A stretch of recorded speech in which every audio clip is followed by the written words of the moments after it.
Hello everyone, good morning friends. आप सब कैसे हैं? मेरा उम्मीद और विश्वास है आप सब ईश्वर की कृपा से कुशल मंगल होंगे। फ्रेंड्स, अगर आप बिल्डर हैं और जो है आप प्लॉटिंग काट के जो है बेचते, आपका जमीन है यानी कि 5 एकड़ 7 एकड़ 10 एकड़ जमीन है और उसमें जो है छोटा छोटा प्लॉट काट के प्लॉटिंग काट के अगर बेचना प्लॉटिंग काट के जो बेचने का सिस्टम जो है रजिस्ट्री होता है, रजिस्ट्री करा के जो है वो सारी जो सेल होता है और जो है इसमें अच्छे खासा अर्निंग भी होता है। प्लॉटिंग काट के बेचने में जो अर्निंग होता है, आप डायरेक्ट ऐसे अगर किसी प्लॉट को अगर बेचते हैं तो उसमें आपको जो ज़्यादा प्रॉफिट नहीं होता है। लेकिन यहाँ पर अगर वही ज़मीन को उसी ज़मीन को अगर आप छोटे छोटे प्लॉट काट के अगर आप उसको सेल करते हैं तो आपको ज़्यादा प्रॉफिट मिलता है। तो आप लोग देखे होंगे कि बिल्डर लोगों कैसे जो है छोटे छोटे प्लॉटिंग काट काट के जो है अलग अलग से करके स्क्वायर फीट में जो है उसको प्लॉट को बेचते हैं। आप सभी लोग देखा होगा और आप लोगों में से बहुत सारे लोग जो है खरीदे भी होंगे कि जो है बिल्डर लोगों से जब प्लॉट खरीदे भी होंगे तो आप लोग को जानकारी होगा। और मैं ये कहना चाहता हूँ कि जो लोग नए बिल्डर बनना चाहते हैं, जो लोग नए प्लॉटिंग काट के जो है अपना ज़मीन को जो है सेल करना चाहते हैं, तो उनके लिए मैं ये कहना चाहता हूँ, अगर आप बिल्डर बनना चाहते हैं तो रेरा रजिस्ट्रेशन कराना बहुत ज़रूरी है, अनिवार्य है। ठीक है, तो ये जो है लगभग लगभग करीब 3 साल से जो ये जो रेरा का काम जो है स्टार्टिंग हुआ है, यानी कि गवर्नमेंट ने रेरा के लिए जो है रेरा करके जो है एक ऑफिस खोल लिया है अलग से। तो जितने भी जो बिल्डर लोग होते हैं, मतलब जो भी प्लॉटिंग काट के बेचते हैं, तो पहले उसमें जो है उस बिल्डर लोग को जो रेरा रजिस्ट्रेशन कराना बहुत ज़रूरी होता है। तो फ्रेंड्स, आज मैं बताऊंगा कि कौन कौन सा डॉक्यूमेंट्स यहाँ पर देना पड़ता है। तो माय डियर फ्रेंड्स, मैं आप लोग को बता दूं यहाँ पर कि जो है आपको जैसे बताया मैंने आप लोग को कॉलोनी का लाइसेंस, आप लोग को कॉलोनी का लाइसेंस बनवाना होगा। लाइसेंस आपको एसडीएम ऑफिस से बन जाता है ना। और जो कि तहसील ऑफिस में एसडीएम साहब बैठते हैं, वहाँ से जो है एसडीएम ऑफिस से जो है आपका लाइसेंस बन जाता है ना। ग्रामीण क्षेत्र में जो है सीएमओ ऑफिस होता है, वहाँ से आप लोग जो है लाइसेंस बना सकते हैं, वहाँ से बन जाता है। तो सबसे पहले जो है आप लोग को जो है एक लाइसेंस बनवाना होगा। ठीक है, लाइसेंस यानी कि रजिस्ट्रेशन बोलते हैं, जो कि कॉलोनी पास करने के लिए जो है एक रजिस्ट्रेशन बनवाना पड़ेगा, लाइसेंस होगा। उसके बाद जो है डाइवर्सन पेपर लगेगा आपको। ठीक है, डाइवर्सन का आदेश लगेगा, डाइवर्सन आदेश। उसके बाद सीमांकन रिपोर्ट लगेगा, सीमांकन रिपोर्ट के बाद टाउन एंड कंट्री प्लानिंग का परमिशन लगेगा, टाउन एंड कंट्री प्लानिंग का परमिशन लेटर लगेगा। ईडब्ल्यूएस का सेल डीड, ईडब्ल्यूएस की जमीन भी देना पड़ता है। अगर आपका एरिया जितना भी होगा ना, जैसे 5 एकड़ होगा, 10 एकड़ होगा या 15 एकड़ में आप अगर प्लॉटिंग काट रहे हैं, तो वहां से जो है 15% आपके जमीन का जो है 15% ईडब्ल्यूएस के लिए दिया जाता है, यानी कि गरीब लोग के लिए जो है वो अलॉट करता है गवर्नमेंट उसको अलॉटमेंट करता है, गरीब लोग को उसको देता है। तो इसलिए जब 15% छोड़ना पड़ता है। जब भी अगर आप प्लॉटिंग काट के बेचना चाहते हैं तो वो जो है उनको 15% उन्हें देना होगा।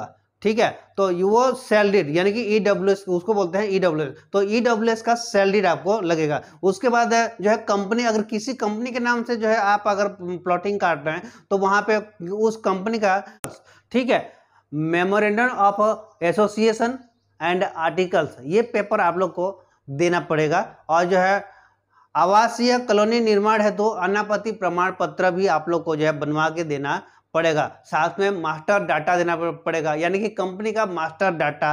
ठीक है, और कंपनी का पैन कार्ड रहेगा। ठीक है, कंपनी का पैन कार्ड के साथ में प्लस जो है उसका एड्रेस प्रूफ, यानी कि कंपनी का जो जहाँ पर कंपनी का एड्रेस प्रूफ भी लगेगा।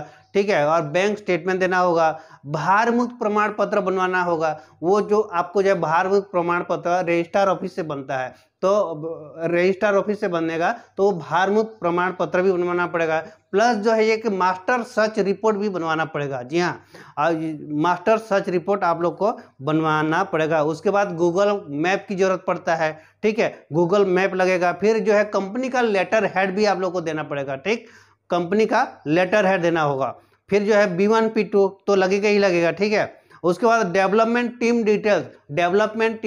डिटेल्स भी आप लोग को देना पड़ेगा, जिसमें कि आपको रहेगा प्रोजेक्ट आर्किटेक्ट, जो आर्किटेक्ट रहेगा, जो नक्शा को जो बनाएगा उसको बोलते हैं आर्किटेक्ट, यानी कि नक्शा जो बनाया हुआ रहेगा वो आर्किटेक्ट, उसका जो है पूरा डिटेल्स, उसका लाइसेंस है, सारी चीज़ें जो है उसका वो देना पड़ेगा। प्लस इंजीनियर, कौन इंजीनियर है, इंजीनियर का नाम और उसका आता पता मेल आईडी सारी चीज़ें लगेगा।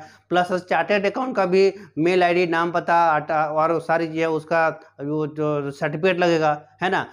और मतलब और जो है आपका कॉन्ट्रैक्टर के चाहिए होगा, जैसे कोई ठेकेदार, कोई किसी को ठेका दे के अगर बनवा रहे हैं तो किसी ठेकेदार का जो है वो लगेगा, या फिर जो कोई सुपरवाइजन कर रहा है वहाँ पे, सुपर जो बनवाने का काम देख रहा है, उसका जो है पूरा एड्रेस, मेल आईडी और पैन कार्ड, ये सारी चीज़ें लगता है। ये सारे चीज़ें डॉक्यूमेंट्स जो है आपको देना पड़ता है, तब जाके जो है उसको। प्लस जब पार्टनरशिप डीड अगर कंपनी का है, कंपनी के नाम से करा रहे हैं, तो यहाँ पर जो है पार्टनरशिप डीड भी देना पड़ता है। ठीक है, पार्टनरशिप डीड भी बहुत जरूरी होता है। और कॉलोनी विकास की अनुमति, यानी कि कॉलोनी विकास का परमिशन लेटर भी लगेगा। वो कॉलोनी विकास का परमिशन आपको जो है मिल जाता है, आपको जो है नगर पंचायत से मिल जाएगा, या फिर जो है आपको जो है नगर निगम से मिल जाता है। तो ये सारे पेपर जो है आप लोग को जो है रेरा में रजिस्ट्रेशन करने के लिए ये सारे पेपर की डॉक्यूमेंट, ये सारे डॉक्यूमेंट्स की ज़रूरत होता है। तो ये सारे डॉक्यूमेंट्स देकर आप जो है रेरा ऑफिस में आप ले जाके वहाँ पे जो जमा कराएंगे, देंगे, तो जाके आपका जो है आगे फिर आपका रेरा रजिस्ट्रेशन का नंबर मिल जाएगा आपको। और रेरा रजिस्ट्रेशन का नंबर मिल जाने के बाद आपको, आप जो है उसको आप बेच सकते हैं, सेल कर सकते हैं। तो आपको जो है गवर्नमेंट की तरफ से कोई ऑब्जेक्शन नहीं होगा। अगर आप प्लॉटिंग काट के बेच रहे हैं तो ये रेरा रजिस्ट्रेशन करना बहुत ज़रूरी होता है। तो ये आप लोग को कर लेना चाहिए। और जो है यहाँ से इसको करने के बाद आपको जो है कोई भी किसी भी तरह का जो है आपको कोई दिक्कत नहीं होगा, यानी कि कंपनी मतलब गवर्नमेंट जो है कभी भी आपको आपका प्लॉटिंग क्यों काट रहे हो, किस लिए काट रहे हो, कि बिना परमिशन से क्यों कर रहे हो, ऐसे कभी भी कुछ नहीं कह सकता है। तो इसी वजह से जो है वो कराना अनिवार्य है। तो माय डियर फ्रेंड्स, आप लोग जो है मेरे वीडियो में अगर नए हैं तो जरूर जो है एक सब्सक्राइब कर दीजिएगा, और साथ में जो अगर वीडियो अगर अच्छा लगा हो तो जरूर जो है लाइक कर दीजिएगा। और जो है आप लोग को जो है नेक्स्ट टाइम में फिर मैं आप लोग को बताऊंगा कि किस तरीके से जो है कैसे जो है मतलब क्या काम आता है रेरा रेगुलेशन, रेरा का काम जो है क्या है, यानी कि रेरा रजिस्ट्रेशन कराने से हमें क्या फ़ायदा मिलेगा, इसके बारे में आप लोग को अगली वीडियो में बताऊंगा। तो आप लोग जरूर देखिएगा। तो आज मैं इतने ही बोलता हूँ, इतने ही बोलकर अपनी वाणी को यहीं पर विराम दूंगा। फिर मिलेंगे नए वीडियो के साथ, तब तक ले जय हिंद, जय भारत, जय हो। Thank you so much.